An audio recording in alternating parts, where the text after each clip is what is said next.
તમે સ્ટ્રગલ કરવા માટે જે સાઉથમાં ને બધે મોકલેલા છે 2-5 હજાર રૂપિયા દઈને, તો મારો ઈ જ ક્વેશ્ચન છે કે એક જગ્યાએ મેં વાંચ્યું હતું કે જે કરોડપતિ હોય ને એના 3rd કે 4th જનરેશન જ્યારે પહોંચે ને ત્યારે ઈ બાળકો સક્ષમ નથી હોતા એનું એમ્પાયર સંભાળી શકે.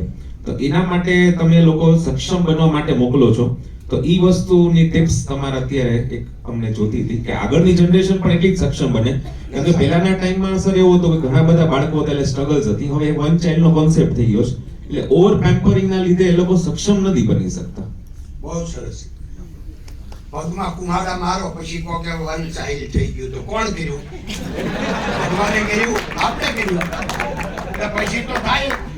હું એમ કહું કે મારો અભિયાન છેલ્લા 35 વર્ષથી ચાલે છે, મિનિમમ 4 બાળકો. ભારતનું ભાવિ ઉજ્જવળ કરવું છે, તમારે મહાન ભારત બનાવવું છે, તો તમે પછી જે લોકો કામ નથી, અશક્ત છે, કામ નથી કરી શકતા, એને સાચવવાની શક્તિ નથી. આ જ્ઞાન મને લાગ્યું હતું મુંબઈથી હું ટ્રેનમાં આવતો તો, વલસાડ મારી ટ્રેન ઊભી રહી, સામે એક ટ્રેન ઊભી હતી, એમાં એક બહુ પુઅર કપલ, એના 4 બાળકો, મોટું 6 વર્ષનું, પછી 4.5 નું ને 3 નું ને 1 વર્ષનું. તો મેં કીધું આ ભારત આપણે બનાવવું છે. એટલે મેં આવીને 300 ડોક્ટરને બોલાવ્યા પેલા સુરતમાંથી, અને બધાને કીધું કે તમારે ત્યાં બધા પૂછવા આવે, તમારા ક્લાયન્ટો હોય, બધાને તમારે કહેવાનું ભાઈ મિનિમમ 4 બાળકો. અને તમારે પછી પાળે નહીં એને બોલવાનો અધિકાર નથી. તમારે આ બધા ડોક્ટરોએ 4 કરવાના પહેલા, પછી તમારે જવાનું. કારણ કે તમે કરશો એ બુદ્ધિશાળી છોકરા છે, એ સર્જનાત્મક કરશે, એ રાષ્ટ્રને કંઈક આપીને જાય, એ થોડા લઈને જાય. ઓલા ખાઈ જાય છે રાષ્ટ્રને, એ નથી મોટા કરવા. એને તમે ન્યા જઈને કરો. અમે બેન અમારા 2, બાકી આપણે તો 4 જ હોવા જોઈએ. અને તમને જાણીને આનંદ થશે કે અત્યારે અમારા આખા કુટુંબમાં નહીં, આખા ગ્રુપમાં 3 ની એવરેજ ચાલે છે. મારા દીકરાને 2 દીકરાની 1 દીકરી. એટલે આ કહેવાનું એ છે કે અમારે દાખલા તરીકે અમારે બહુ બાપા છે, તો એને લગ્નને 16 વર્ષ થયા. તો આ જયારે 2 બાબા થયા ને પછી એની તબિયત થોડીક આમ તેમ રહેતી હતી ને એના પપ્પા ખુદ ડોક્ટર છે.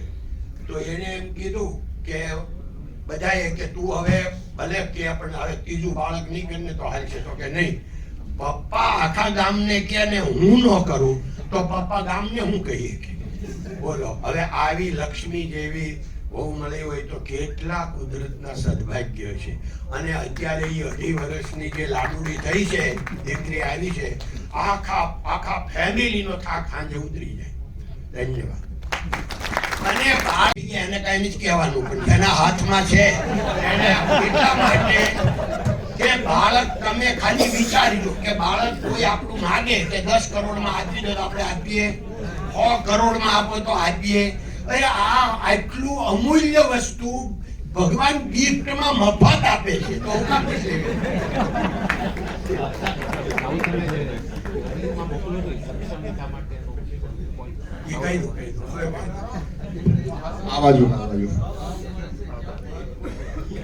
बोलूं सर, गुजराती जरा सारी नहीं थी।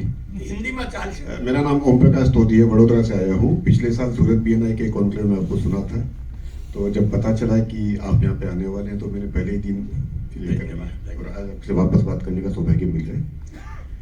एक बात तो जैसे भाई साहब ने कहा था वर्क लाइफ बैलेंस का, आपने जो बात बताई कि 14 घंटे काम करते थे, तो मैं भी सबको यही बोलता हूँ कि जो बोलता है ना कि 100 घंटा 70 घंटा, तो 40 घंटे वाला कोई इन्फोसिस या आर.के. रामकृष्ण नहीं बना सकता। वो सिर्फ 30 तारीख का इंतजार करता है। और हम लोग यहाँ पे सारे इंटरप्रीन्योर्स हैं, उससे कुछ फर्क नहीं पड़ता है। वर्क लाइफ ऐसा कुछ भी नहीं होता है। हम काम करते हैं, दूसरों का हम लाइफ बना रहे हैं। अच्छा, मुझे एक बात जो आपसे पूछनी है वो ये है कि जब हम धंधा करते हैं तो मार्जिन ऑफ प्रॉफिट क्या रहना चाहिए? क्योंकि आपने शून्य से सृजन किया है। एक समय था जब मैं 10% मार्जिन कमाने से ज्यादा लेता था तो मुझे लगता है ये तो गलत है, ये तो गलत है। कहीं 9-10% से सर्वाइव नहीं हो पाता है। तो अपने को नफा कितना मिलना चाहिए धंधे में? बहुत अच्छा. पहले अपना बाइक का जो कृषि खत्म करे, बाद में ये करेंगे.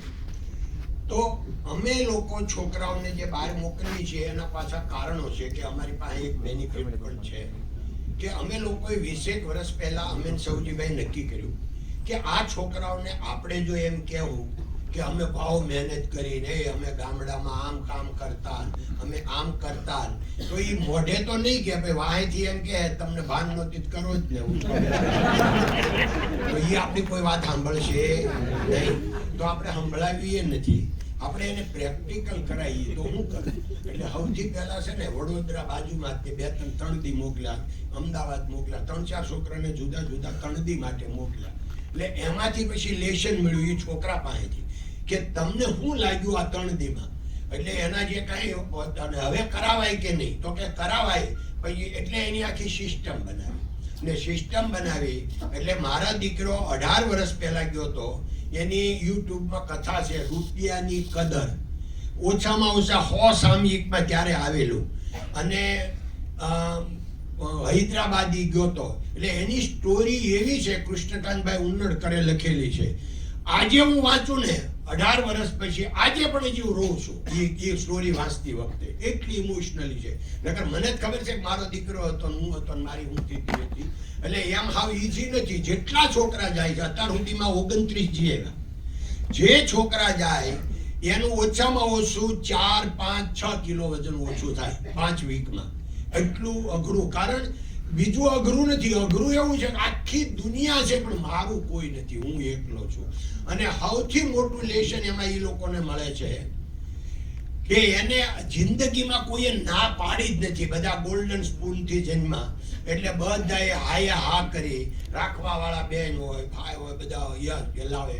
અને ન્યાસ અને રોજ ના જ સાંભળવાની, કારણ કે 200-250 ઇન્ટરવ્યુ આપવા પડે 5 વીકમાં નોકરી માટે. એટલે ઓલા ના જ પાડે, જા નથી નોકરી, નથી, મને ના પાડી, આ પાડી. એટલે ઓલા કહેતા હતા ભાગ્યેશ ઝા એક પ્રવચનમાં કે અત્યારે શું છે, હમણાં ઓલા ભાઈએ કીધું એક હોય અને એને એવી રીતે મોટો કર્યો હોય, આખું ઘર ધ્યાન રાખે, મોઢા સામું જોઈને બેહી રહે, અને પછી કોલેજમાં ગયો, 20 વર્ષનો થયો, અને એને કોઈ છોકરીને પ્રપોઝ કર્યું, છોકરીએ ના પાડી, મને ના પાડી, સુસાઇડ મને ના પાડી, કારણ કે 20 વર્ષમાં એને કોઈ દિવસ ના સાંભળી નથી. તો અમારે આ છોકરાઓને મોટો ફાયદો એ છે કે એ લોકો પોતાને ખબર પડે કે ભાઈ રિજેક્શન છે, આપણે કાંઈ નથી, આપણે કાંઈ નથી, બધા રિજેક્શન મળે એ મોટો. ભાઈ તમે ગયા બંધ હવે ના કહેજો ભાઈ. આમાં એવું છે, મને ખબર નથી કેટલું આંકવાનું, જે સમયને ન ઓળખી શકે એ ભગવાનને ઓળખી શકે નહીં. એટલે સમય તમારો કેટલો છે, શું છે, એ બધું કહેજો. કે ઉબર આપણે પાકું જ કરીએ. 7:20 થઈ છે હવે. આ છોકરાઓને અમે મોકલીએ છીએ ને ભાઈ, એમાં અલગ અલગ જેમ સમય પ્રમાણે ઢંગ આવતી જાય, પણ અમને કેમ ઈઝી છે એ તમને કહું કે એને કોઈ પણ શહેરમાં તકલીફ પડી હોય તો અમારે આખા વર્લ્ડમાં જેટલા જ્વેલરી શોપ વાળા હોય એ બધા અમારા ક્લાયન્ટ હોય. એટલે અમને એને ખબર ન હોય, પણ આવું કઈ ઇમરજન્સી આવે તો અમે એને ફોન કરીએ તો એને અડધો કલાકમાં ત્યાં એની કઈ પ્રોબ્લેમ આવ્યો હોય તો હલ થાય. થયું નથી, પણ એક વાર થયું હતું 15 વર્ષ પહેલા ભોપાલમાં, તો નહીં ઇન્દોરમાં. ઇન્દોર છોકરો ગયો હતો ને પછી ગુજરાતી સમાજમાં ગયો ને કોકનો મોબાઈલ પડી ગયો ને અમે આને કોઈ હારે આપીની કાર્ડ ને આવું બધું, એટલે કે આ છોકરો આવ્યો છે ને ક્યાંથી આવ્યો ખબર નથી, એને જ મોબાઈલ ચોર્યો, એને ગાળું દેવા મળ્યા ને બધું કર્યું. એટલે પછી રોવા મળ્યો ને પછી એને જે અમે ઇમરજન્સી નંબર આપ્યો હોય એ ફોન કર્યો. એટલે ઓલા એ કીધું ભાઈ કે તમે કોઈ અત્યારે કાંઈ બોલતા નહીં, નકર તમને પસ્તાવાનો વારો આવશે, તમને હું એક માણસ મોકલું છું, એ આવીને બધું તમને કન્વિન્સ કરશે.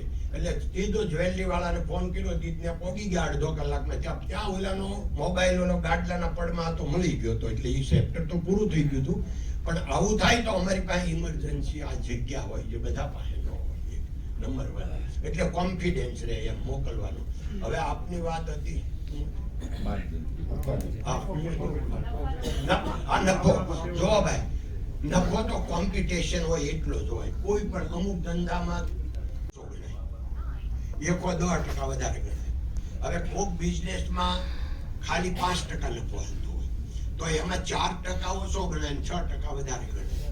હવે કોક એવું હોય કે ઓલા સોના બુલિયનમાં બધા કામ કરે છે, એને તો 0.001% લેવાનું હોય, હવે એમાં કોઈ એમ લે તો એટલે પ્રોફિટની કોઈ નક્કી ન હોય, બિઝનેસ પ્રમાણે મૂળ કોમ્પિટિશન. આપણા કોમ્પિટિટર શું છે એના કોમ્પિટિશનમાં રહેવું જોઈએ. કોલેજમાં મારા સ્ટુડન્ટ્સે કહીને જઈ કે હું તમારું આવું વક્તવ્ય સાંભળવા આવવાની છું. હા, તો સાચી વાત છે, listening is the difficult one, right? તો રોજ રોજ બોલું છું, આજે મને વેલ્યુ સમજાણી કે એ લોકો કેવી રીતે સાંભળતા છે. અને બીજું જે અત્યારે આ વાત કરી કોટેચા સર, રાઈટ, કે આજની જે જનરેશન છે, રાઈટ, ઝેનઝી, તો એ લોકો જોડે અમે રોજે ડીલ કરી છે, રાઈટ? એમને ખાલી 45 મિનિટ જે અમને આટલો પગાર દઈને રાખે તો એમને અમને સાંભળવા બી નથી હોતા. અને આ નવી મારી જે કોલેજ છે, જે મેં રિસેન્ટલી જોઈન કરી, તો કોએડ છે, રાઈટ? તો boys, right, they want to test me every day, right, being a teacher, કે અમે કંઈક ને કંઈક રીતે આપણને હેરાન કરે, રાઈટ? અને ઓકે, અને પોઈન્ટ એ છે કે હું એન્ટરપ્રિન્યોરશિપ ડેવલપમેન્ટની લેક્ચરર છું, તો તમે લોકો જે પ્રેક્ટિકલી આ બધા બિઝનેસમેન અને ઇન્ક્લુડિંગ તમે જે પ્રેક્ટિકલ કરો છો, જે અમે થિયરિટિકલ બીબી અને એમબીએ માં ભણાવીએ છીએ, રાઈટ? તો મારે આજની જે ઝેનઝી જનરેશન છે, જે ફ્યુચરમાં આપણા ઇન્ડિયાના બિઝનેસમેન બનશે યા તો બીએનઆઈ ના નેક્સ્ટ એન્ટરપ્રિન્યોર, રાઈટ? તો એવા કેવા પોઈન્ટ અધર દેન બુકીશ નોલેજ જે મારે આજની જનરેશનને ભણાવવા જોઈએ, તો એ થોડા 3-4 પોઈન્ટ આપો કે હું નેક્સ્ટ જનરેશનને કહી શકું. એટલે એ તો ક્યાંથી ભાઈ, એ તો મારા ભાઈ કે 10 મિનિટ, આમાં તો થાય અડધો કલાક.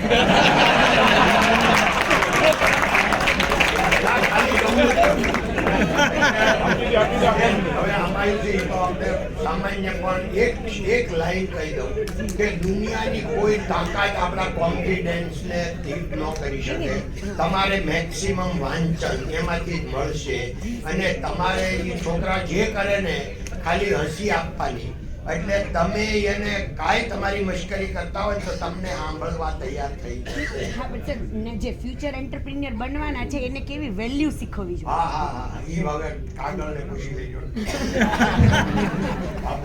કાકા, મારું નામ પ્રશાંત મહેતા છે. હું રાજકોટ ડીએનએ સહયોગથી આવું છું.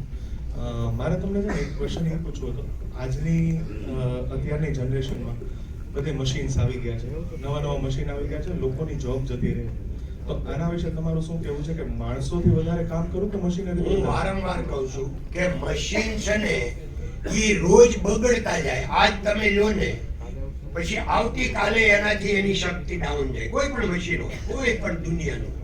અને માણસની શક્તિ છે ને આ જેવો હોય એવો આવતીકાલે ઊંચો થાય, એની સ્કિલ વધે, નોલેજ વધે.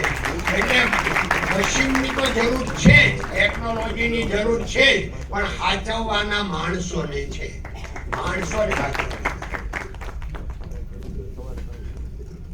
નમસ્તે સર, મારો ક્વેશ્ચન એ છે કે એઝ અ જેમ આપણી એજ છે, અનુભવ છે, તો નવી જનરેશન છે એ લોકો આજના સમયમાં કોમ્પ્યુટર, ઇન્સ્ટાગ્રામ, વોટ્સએપ, લિંક્ડઇન એની ઉપર વધારે રિલાય કરે છે, જ્યારે કે વડીલો પાસે એમને બેસવું જોઈએ. તો એને બેસાડી અને અનુભવ જે લીધા છે એના માટે શું કરવું જોઈએ? આપણે સુધરી જવું જોઈએ. એક મિનિટ, હું આગળ જઈને આ વાત કહીશ. ના, એમાં એવું છે કે સૌથી પહેલા આપણે વડીલોએ સમજવાનું છે કે કોઈ પણ જનરેશનને, કોઈ પણ આજે નહીં પહેલેથી કોઈને સલાહ ગમતી એટલે પહેલા સલાહ આપવી નહીં. તમને જાણીને આનંદ થશે, મેં મારા કુટુંબમાં મારા ભત્રીજા, દીકરા, દીકરી, ભાણા કોઈને કોઈ જે મેં સલાહ નથી આપી, ક્યારેય નહીં. ઈ પૂછે મને, એને ભૂખ લાગે ત્યારે હું 1-2 કલાકનો સમય આપી દઉં, તઈ એને બધું પીરસી દઉં. પણ એને જ્યાં સુધી જરૂર ન હોય ત્યાં સુધી તમારથી આગા ભાગ છે. કારણ શું છે કે દરેક જનરેશનમાં માણસને એમ હોય છે કે છોકરા બગડી ગયા. આવું આજનું નહીં, આવું હાલે છે 1000 વર્ષથી. અમે દુધાળામાં હતા ને તો આખા ગામમાં ટક્કા કરાવે, વાળ નો હોય. હું કામ? મેં પહેલા તમને વાત કરી, સોમાહા પહેલા નાવાનું ન હોય એટલે ટોલા પડે અંદર. હવે ટોલા મમ્મીને ટાઈમ હોય નહીં, કાઢે કોણ? એટલે બધા એને ટક્કો જ રાખે, એટલે ટોલા આવે. હવે અમે ભણવા બેઠા ને આખા ગામમાં બધાને હોય, એકને નહીં. મેં 7 વર્ષ સુધી ટક્કો જ રાખ્યો હતો. તો જ્યારે ભણવા બેઠા તો અમે વાળ રાખ્યા નવા. તો બધા વડીલો શું કહેતા કે આળા છોકરા બગડી ગયા, જટિયાળા. અમને જટિયાળા કહેતા, વાળવાળા એટલે જટિયાળા, છોકરા બગડી ગયા. હવે એ વડીલો ખોટા નહોતા, પણ એને આખી જિંદગી ટકામાં કાઢી તો એને તો એમ જ થાય ને કે વાળ રખાય જ નહીં, એટલે એને બગડી ગયેલા લાગે. એમ આપણે જે રીતે જીવાય એમ જ મારો છોકરો જીવવો જોઈએ, પહેલા એ મગજમાંથી કાઢી નાખવું પડે. છોકરાની પણ છોકરા પાસે અનુભવ ન હોય, વડીલો પાસે જે અનુભવનું ભાતું હોય, છોકરાઓ પાસે ઓનલી શક્તિ હોય, ઉર્જા હોય. એ ઉર્જાનો ઉપયોગ કરે, દોડે, પણ સલાહ રોજ વડીલોની લે. વડીલોની સલાહ લે અને સલાહ માગે ત્યારે એક લાઈનમાં જ આપવાની. હું તમને તાજો દાખલો આપું. ખાલી 1 મહિના પહેલા, 3 વીક પહેલા અમારે SRK માં રામકૃષ્ણમાં 14 યંગસ્ટર અત્યારે કંપનીમાં કામ કરે છે. તો એ છોકરાએ એમ કીધું, દાદાજી તમે અમને 5 વર્ષ પહેલા ઉદયપુર એકવાર લઈ ગયા હતા અને તમે ત્યારે અમને બધા તમારા જૂના હું વિચાર હતા, લેટર હું હતા, એ બધું એને મેં 3 દી સુધી બધું વંચાવ્યા હતા કે જો આ મારા વિચારો કેવા હતા. કારણ કે મારા હાથના લખેલા ઓછામાં ઓછા લગભગ 7-8 હજાર લેટર છે. એટલે આ બધાય મેં એને વંચાવ્યા, મારા વિચારો 40 વર્ષ પહેલા કેવા હતા, 50 વર્ષ. તો હમણાં એને કીધું કે 5 વર્ષ પહેલા અમે ધંધામાં નહોતા આવ્યા, હજી અમે સ્ટડી કોલેજમાં હતા. હવે અમને પ્રેક્ટિકલ થયું, હવે અમારે ફરીને તમારે 3 દી રહેવું છે. તો એ લોકોએ પ્રોગ્રામ બનાવ્યો. હવે છોકરાઓ સાહેબે કીધું એમ બધા વડીલોથી આગા ભાગે. હવે મને ત્યાં વડીલને હારે લઈ જઈને 3 દી ગાળવા છોકરા તૈયાર છે. તો લોનાવાલા અમે ગયા, 14 છોકરાનું હું એકલો, અને 3 દિવસ અમે હારે રહ્યા.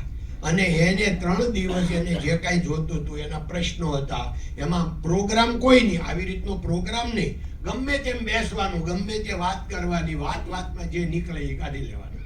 જૂની કોઈ વાત હોય એને યાદ હોય, જૂનો આમ ગમે તે એક લેટર કાઢવાનો અને લેટર ઉપર વાત શરૂ કરી દેવાની. તો એને ભૂખ લાગે, દાદાજીને 3 દી હારે રહેવા બોલાવે. તો એમ ફિયાન્સીને બોલાવે એ બરાબર છે, દાદાજીને બોલાવે. તો આમાં કહેવાનું શું છે કે એમાં સુધરવું પડે દાદાજીએ, તો દાદાજીને બોલાવે. તો હવે છે ને 10 મિનિટ ભલે થઈ, પણ હજી મારે તમારી 10 મિનિટ લેવાની છે. કારણ કે મને તમારું બધાના મોઢા જોઈ અને તમને એક મારે જે મારી સ્પેશિયલ કહેવાનું આવે છે કે હું કહેવાય ટીપ, એ મારે તમને આપવી છે કે આપણે જે પ્રગતિનું પહેલું પગથિયું શું છે કે તમે સીધા થાવ. જે સીધો થાય એ સાધુ. એ વાત મારે તમને કરવી છે. ક્રોધના ટોપિક ઉપર આપણે 10 મિનિટ ક્રોધની વાત કરશું, પછી જિંદગીમાં તમને કોઈ દે ક્રોધ આવશે નહીં. અને ક્રોધ આવશે નહીં એટલે આખી દુનિયા તમારી થઈ જશે. એ આપણે ટોપિક ભાઈ ક્ષમાયા. ઘણા લોકો હશે કે જેને તેનો બિઝનેસ 0 થી સ્ટાર્ટ કર્યો હશે, તો બધાય પોતપોતાની મહેનતથી એક લેવલે પહોંચી જાય છે, પણ ત્યાંથી બેક ટુ બેક કેમ જમ્પ લેવો કે કેમ તેનો ગ્રોથ કરવો, અને તમે તેના માટે શું પગલાઓ લીધા હતા, તો એના વિશે તમે જો કંઈ કહી શકો તો. નહીં, પહેલા તો શું છે કે મેં પહેલા પ્રશ્ન કર્યો તો તમે હું કામ ધંધો કરો છો, એ પહેલા તમને ખબર હોવી જોઈએ કે સેટિસ્ફેક્શન માટે હું કામ કરું છું, હું પૈસા માટે નથી કરતો. પૈસા તો બાય પ્રોડક્ટ છે, એ તો આવશે જ. આપણામાં ઓલું હશે ને તો પૈસા તો આવશે જ. આપણે ખાલી લાયકાત કેળવવાની છે. ડોંગરેજી મહારાજ એમ કહેતા, જો લાયકાત કેળવો તો તમારે ઘરે મહાન સંતો વગર આમંત્રણે આવશે. અરે મહાન સંતો નહીં, સાક્ષાત ભગવાન આવશે. વિદુરજીની વાત જે કરે છે એમાં આ સેન્ટેન્સ બોલે છે કે વિદુરજીને ત્યાં વગર આમંત્રણે કૃષ્ણ ભગવાન પધાર્યા હતા. લાયકાત કેળવવાની હતી, આપણે ખાલી લાયકાત કેળવવાની છે. તો હવે હું જે ક્રોધ વિશે કહેવા માંગુ છું, એ બહુ મોટો આપણો દુશ્મન છે. આપણું જીવન બરબાદ કરવામાં મોટામાં મોટું જો કોઈનો ફર્સ્ટ રોલ હોય તો એ ક્રોધનો છે. એટલે આપણે એના વિશે વાત કરશું. તો આપને બધાને ખબર છે કે આમાં ગીતાજી વાંચી હોય ને એટલા હું સાથ કરું. ગીતાજી આપ્યો છે એ આખી દુનિયામાં ગીતા સિવાય બીજા કોઈએ નથી આપ્યો. કર્મને યોગ કીધો છે. કર્મ યોગ, જ્ઞાન યોગ અને ભક્તિ યોગ, આ ત્રણ જીવન આપણામાં હોય છે. યોગ એટલે શું? તો કર્મ યોગ એટલે કર્મ કરવાનું, એની ફળની ઈચ્છા નહીં રાખવાની, એને કહેવાય કર્મ યોગ. દાખલા તરીકે હું અહીંયાથી આવ્યો સુરત થી જામનગર, આને કહેવાય કર્મ યોગ. કેમ કે મારે અહીંયા નથી બિઝનેસ વધારવો, નથી મળીને કોઈ ઓલું કરવું, એટલે મને અપેક્ષા વગર હું આવ્યો છું, અપેક્ષા વગર જાય, એને કહેવાય કર્મયોગ. એટલે કર્મયોગનો શબ્દ ગીતાજી તો વાંચો, બધાય તમારા જેટલા જીવનના પ્રશ્નો હોય ને 50 લખી નાખો પહેલા, આખી ગીતાજી નિરાતે પૂરી કરો, એક પણ પ્રશ્ન તમારો બાકી નહીં રહે, બધા જવાબ તમને એમાંથી મળી જશે. આવી મહાન ગીતા, અને અત્યાર સુધીમાં 1000 લેંગ્વેજમાં દુનિયામાં પ્રચલિત છે, અને આપણે એને નથી, આપણી છે અને આપણે નથી અપનાવતા. એ આપણા બહુ મોટા દુર્ભાગ્ય છે. મારી બુક વાંચી અને નેવીના ચીફ હરિકુમાર, એ દિલ્હીથી મને તેનો ફોન આવ્યો અમારે HR વિભાગમાં કે મારે ગોવિંદ કાકા દિલ્હી આવે ને તે મારે એને મળવું છે, કે જો આવે તો હું કામ. તો એને એમ કીધું કે મને આ વાંચીને બુક એમાં મને પ્રશ્નો છે, એટલે હું ત્યાં ગયો ત્યારે મેં ફોન કર્યો તો એ કે આવો, અમે મળ્યા. હવે 45 મિનિટ બોલ્યા. અમે એને એમ કીધું કે તમારી મેં બુક 330 પાનામાંથી 270 વાંચી લીધા. હવે મને જે તમે આટલા મંદિર ગયા સાઉથમાં, આટલા નથી ગયા, એ સાઉથના છે, એટલે બધું વિવેચન કર્યું. પછી એમણે જે વાત કરી કે હું પેલા ગીતા વાંચતો હતો 30 વર્ષ પહેલા, પણ આ તમારી બુક વાંચ્યા પછી 30 વર્ષ પછી મેં પાછી રોજ 45 મિનિટ ગીતા વાંચવાનું શરૂ કર્યું છે. અને એ પણ મને પૂનમબેને આપી છે. પૂનમબેને મને ગીતા આપી છે, એ ગીતા હું વાંચું છું. હરિકુમારને આપે ગીતા પહોંચાડી છે, આ સાક્ષી. એને પૂનમબેનના નામ સાથે કીધું કે પૂનમબેને મને ગીતા આપી, એ હું વાંચું છું રોજ 45 મિનિટ. એટલે ગીતા આટલી મહાન છે. હું આપને એટલે મેસેજ, મારી મહાનતા માટે નહીં, ગીતાનું માધ્યમ આપને બતાવું છું. હવે વાત પાછી 10 મિનિટ રહી ગઈ. સર, મન એ જ કરે છે કે તમને સાંભળતા જ રહી. તો ગીતામાં ભગવાને કીધું છે પોતે, કામ, ક્રોધ અને લોભ, આ ત્રણે આત્માની દુર્ગતિ કરવા વાળા નરકના દ્વાર છે. શ્રી કૃષ્ણ ભગવાને પોતે કીધું છે કે નરકના 3 દરવાજા, આપણે અમદાવાદમાં 3 દરવાજા છે ને, એમ નરકમાં જવું હોય તો 3 દરવાજા. નરક એટલે શું? અધોગતિ, આપણું જીવન અધોગતિ. તો કયા? કામ, ક્રોધ અને લોભ, આ 3 દરવાજા અધોગતિના. એ કૃષ્ણ ભગવાન પોતે બોલ્યા છે. હવે એના ઉપર ડોંગરેજી મહારાજ શું બોલ્યા છે કે આ 3 રાક્ષસ છે, બહુ મોટા મહાન રાક્ષસો, જે આપણું જીવન બરબાદ કરે છે. પણ કામ જે છે રાક્ષસ, એ બહુ ખરાબ તો છે, પણ એમાં કદાચ કામ વાસના ભોગ કોઈને ક્ષણિક સુખનો અનુભવ નથી થતો, પણ આભાસ થાય છે. પણ એ થાય છે, પણ ખરેખર એમાં સુખ નથી. લોભ, તો લોભ કરીને કોઈએ ભેગું કર્યું હોય, પાપીનો માલ પલ્લે જાય, કીડી હંગરે તેતર ખાય, એમ એણે કદાચ લોભમાં પૈસા ભેગા કર્યા હોય તો એને નહીં તો બીજાને પણ કામ આવે. પણ ક્રોધ એટલો મોટો રાક્ષસ છે કે ઈ જે કરે એને તો બાળે, જેના ઉપર કરે એને બાળે. એટલે ક્રોધ બહુ મોટો રાક્ષસ છે, એમ ડોંગરેજી મહારાજે કીધું.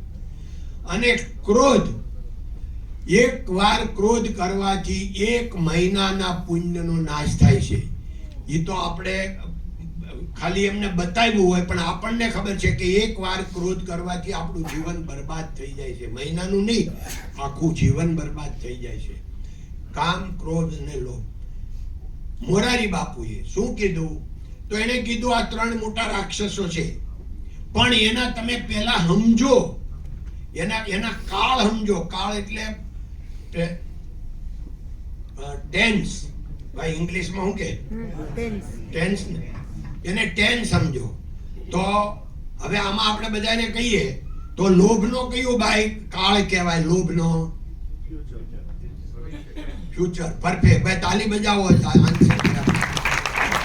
લોભ હંમેશા ભવિષ્ય માટે જ હોય કે હું આટલું આમ કરું તો આટલા પૈસા ભેગા થઈ જાય, આ બેંકમાં મૂકી દઉં તો આમ થઈ જાય, આમ થઈ જાય. હંમેશા ભવિષ્ય માટે જ લોભ હોય, ભૂતકાળ માટે તો હોય નહીં, સમય જ હોય.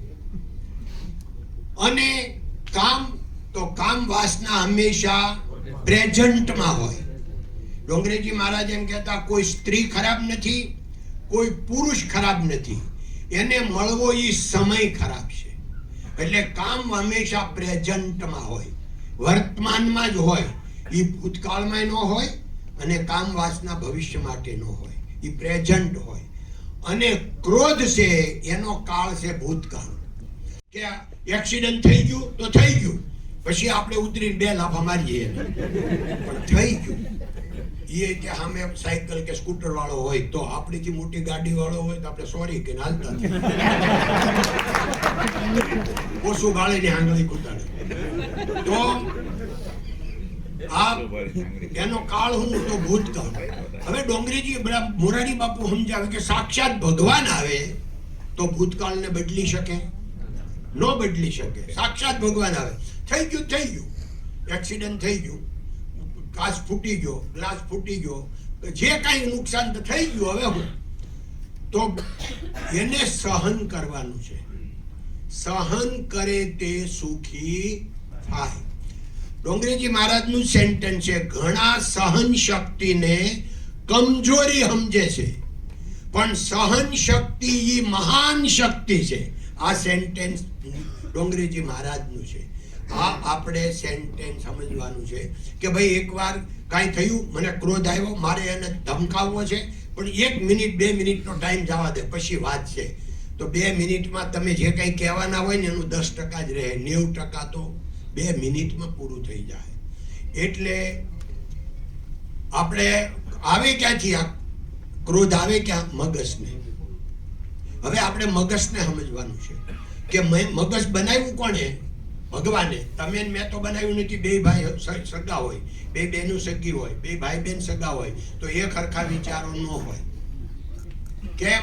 તો આનું ભગવાને હવનું મગજ અલગ બનાવ્યું હોય. હવે આ મગજમાં તો મિલિયન્સ ઓફ મિલિયન બિલિયન ગણો એટલા જ સેલ છે, એનું ગોઠવેલું છે. મગજ ગોઠવું કોણે? મગજ.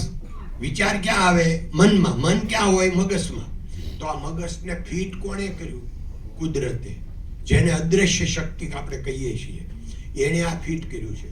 તો હવે આપણે શું સમજવાનું કે આપણી હારે કોઈ આડાઅવળી વાત કરે તો આપણે મનમાં એમ વિચારવાનું, બિચારીને ભગવાને એકાદો સેલ આડાઅવળો ગોઠવી દીધો, બિચારાને એક સેલ ઊંધો ગોઠવી દીધો એટલે ઊંધું જ બોલ્યા કરે છે. એની દયા ખાવાની, દાજ નહીં કરવાની. આપણે વિચારવાનું કે આવો સેલ એક મારો ઊંધો કર્યો હોત તો, એટલે આપણે એની દયા ખાવાની. કોઈ દે ક્રોધ આવે. અને આ સાચું છે કે નહીં ભાઈ? આ આપણને બુદ્ધિ કોણ છે? દદામી બુદ્ધિ યોગમ તમ. શ્રી ભગવાન કૃષ્ણે ગીતામાં કીધું છે કે દદામી બુદ્ધિ, હું બુદ્ધિદાતા હું છું, ભગવાન કહે છે. તો આ બુદ્ધિ તો આપણને ઈ આપે છે. એટલે ક્રોધ કરવાથી આપણું, આપણા કુટુંબનું, આપણા સમાજનું, બધાનું એમાં અહિત થાય છે, પૂરી દુનિયાનું. એટલે ક્રોધથી બચવું. અને તમે આ મારી વાત કેમ માનશો? મેં 40 વર્ષથી ક્રોધ નથી કર્યો.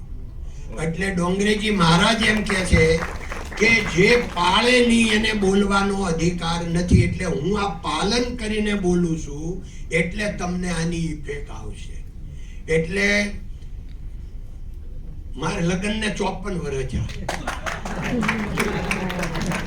અમારે કાકીની વાત આપણે અધૂરી રહી ગયેલી, પણ મારા દીકરાના લગ્ન 2009માં થયા. ત્યારે CBIના ડાયરેક્ટર અશ્વિની કુમાર આવ્યા હતા, 2 જણા લગ્નમાં 3 દી રોકાણા. જ્યારે આવ્યા ત્યારે મેં ઓળખાણ કરાવી હતી, મારા વાઈફ છે અને અનએજ્યુકેટેડ છે. 3 દિવસ પછી ગયા તે અમને બોલાવ્યા કે અહીં આવો, મારે એક વાત કહેવી છે, બોલો. તો કે તમે મને ઓળખાણ કરાવી હતી ને કે આ મારા વાઈફ ચંપાબેન છે અને અનએજ્યુકેટેડ છે. હવે હું એને ડોક્ટર ચંપાબેનનું બિરુદ આપીને જાઉં છું કે કુટુંબને સાથે કેવી રીતે રખાય એનું એને પીએચડી કર્યું છે. એટલે એ ડોક્ટર એટલે ભલે કાકી અભણ છે પણ કાકી કંપનીના ડાયરેક્ટ પાર્ટનર છે, ડાયરેક્ટર છે, એટલે ગોવિંદ કાકા જેવડા કાકી છે. એટલે એમાં તમે એને નાના નહીં સમજતા, પણ એની મહાનતા તો ઈ વાતની છે કે ઈ 54 વર્ષથી એકે વાર મારી હારે બાજ્યા નથી. મારે પતિ પત્નીને 54 વર્ષમાં ઝઘડો થયો નથી. આ સુખનું સરનામું છે. એટલે ક્રોધની જે મેં વાત કરી, જો ક્રોધ આવે ઝઘડો થાય. મને કે ભાઈ બોલતો ને હવે મારી સટક છે, એટલે પણ તારી પાસે સટકે હું કામે? બીજાની છે, આપણી છે શું કામ સટકે? બસ આટલું જ આપણે ધ્યાન રાખવાનું છે, બીજાનું નહીં ધ્યાન રાખવાનું, આપણું પોતાનું. આપણી નો સટકે એ બહુ આપણું અહિત કરી નાખે, જીવન બરબાદ કરી નાખે. આપણે ખબર નથી. આપણો ક્લાયન્ટ હોય, ક્લાયન્ટ વ્યો જાય, સપ્લાયર વ્યો જાય, આપણો ભાઈ વ્યો જાય, કુટુંબ વ્યો જાય, બધા વ્યા જાય. તો આટલી મારે વાત કરવાની હતી. હવે આ ક્રોધમાં તમને જો ગોવિંદ કાકાની કોઈ વાત બેઠી હોય મગજમાં, તો મારે તમને જાજુ કાંઈ નથી કહેવું. 1 મહિનાનો તમારે નિયમ લેવાનો છે કે આ ગોવિંદ કાકાએ કીધું એટલે 1 મહિનો તો હું ક્રોધ નહીં જ કરું. સૂર્ય ઈસ્ટમાં ઉગે છે, કદાચ વેસ્ટમાં ઉગે, આથમણો ઉગે, તો પણ હું ક્રોધ નહીં કરું. 1 મહિનાનો તમારે નિયમ લેવાનો છે અને જે નિયમ લેવાના હોય એને ઊંચા હાથ કરવાના છે. બોલો કૃષ્ણ કનૈયા. ધન્યવાદ, ધન્યવાદ તમને ખૂબ. અને 1 મહિનો જો તમે ક્રોધ નહીં કરો તો આખી જિંદગી નહીં કરો. એ